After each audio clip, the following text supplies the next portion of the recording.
Welcome everyone to the podcast of my channel, and today I would like to discuss a new theory that I have been thinking about for a while. And this theory is okay. Realistically speaking, I have no idea how to introduce this theory, and also fair warning, this theory has some logical leaps.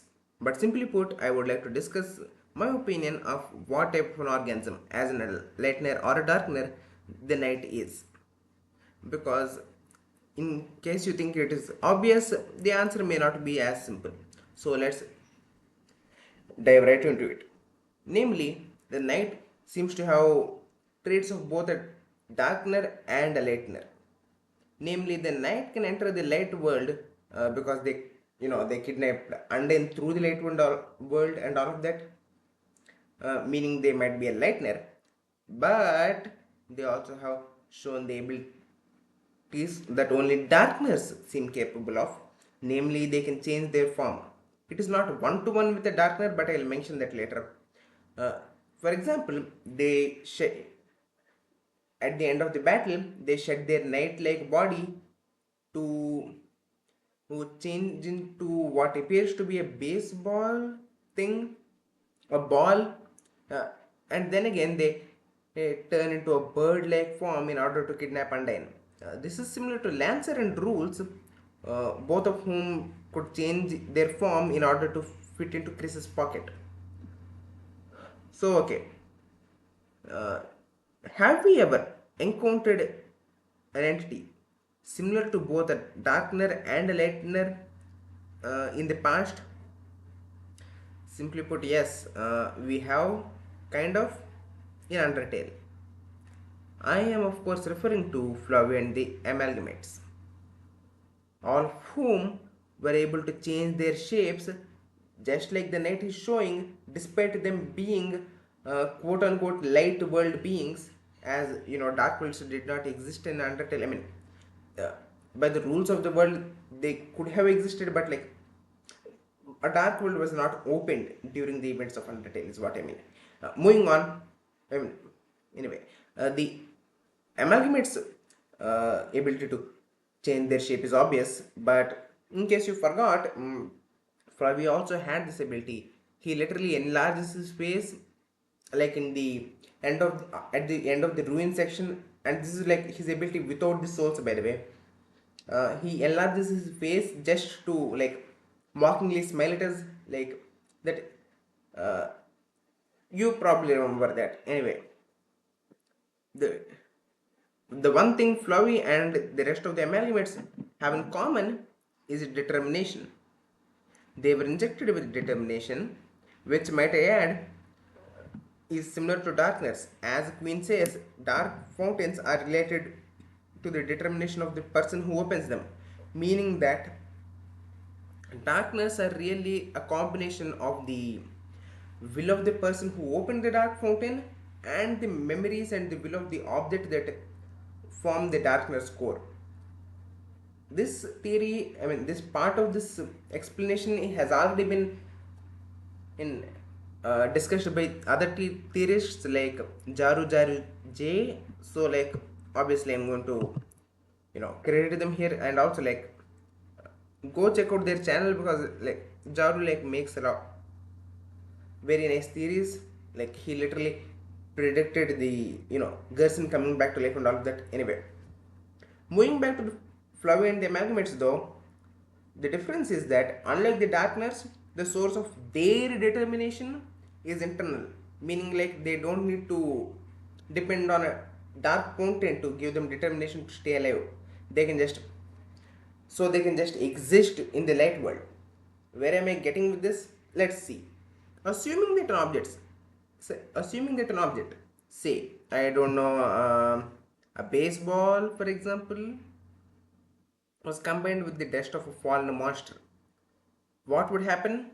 Well, a darkness similar to the old man, aka Gerson Boone, would be born. But what would happen if a dying monster, fallen down but not yet turned to dust, was introduced with a determination? Well, we get a being such as the amalgamates. One interesting thing we should note about the amalgamates right now is that while they are very strong, their very form and their very being is highly unstable. Despite them having their mind, like they are unable to both express themselves, and they are also like, you know uh, they're not able to perform actions properly. This is similar to night, by the way. Yeah, I feel like I should mention this right now.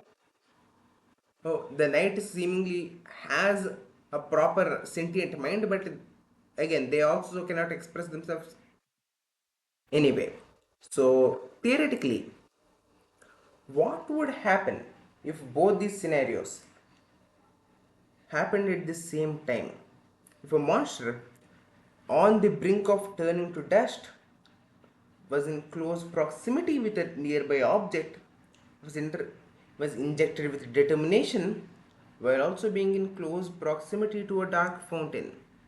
Well, in the light world, since the dark fountain does not exist, that being would behave like an amalgamate would, unstable.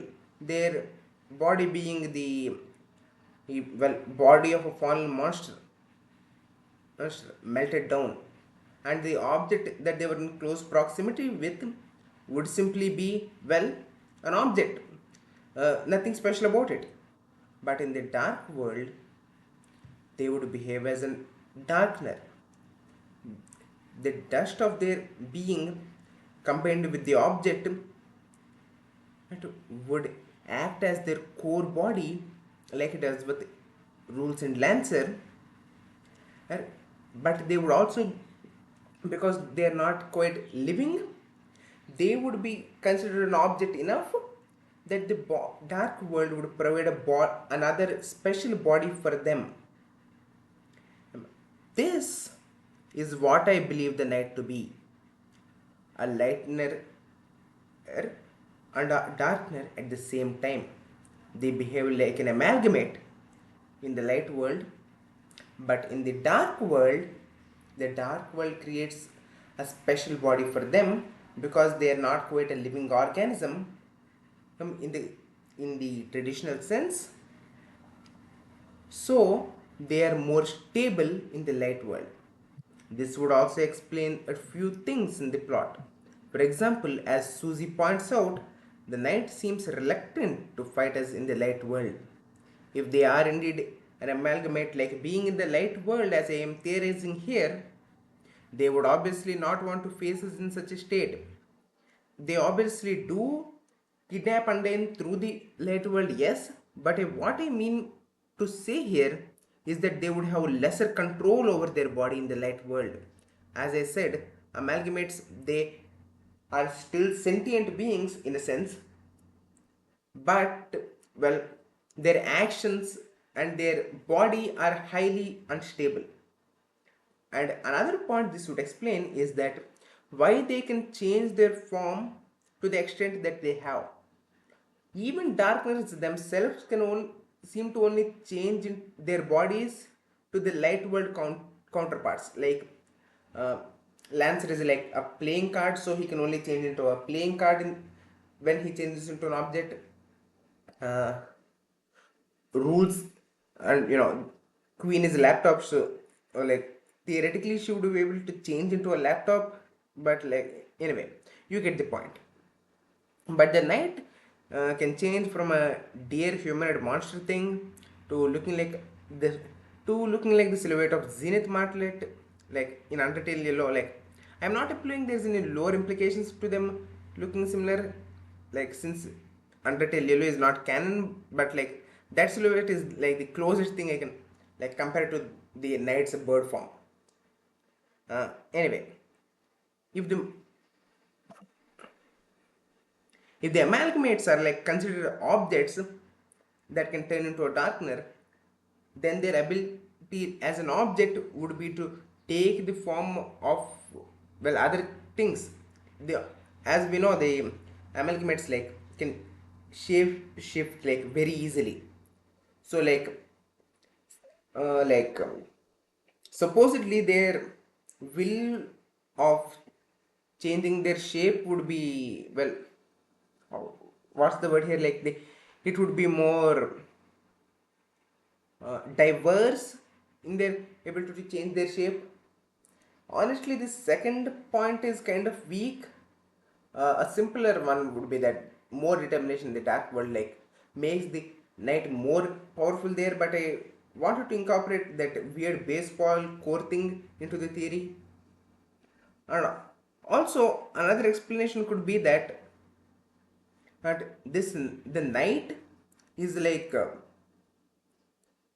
not just like a singular entity, but like the amalgamates. The night is like a being formed from the dust of the monsters that we see in the graveyard. Like obviously, like uh, we can theorize that Death, Noel's older sister is the night, because I mean the being that ends up becoming the night. But like you know if like other monsters were involved, like in the night, that like this would make more sense. Like the bird thing can be explained by like what's the name, the Snowdrake's mother, like that would explain the bird thing. um,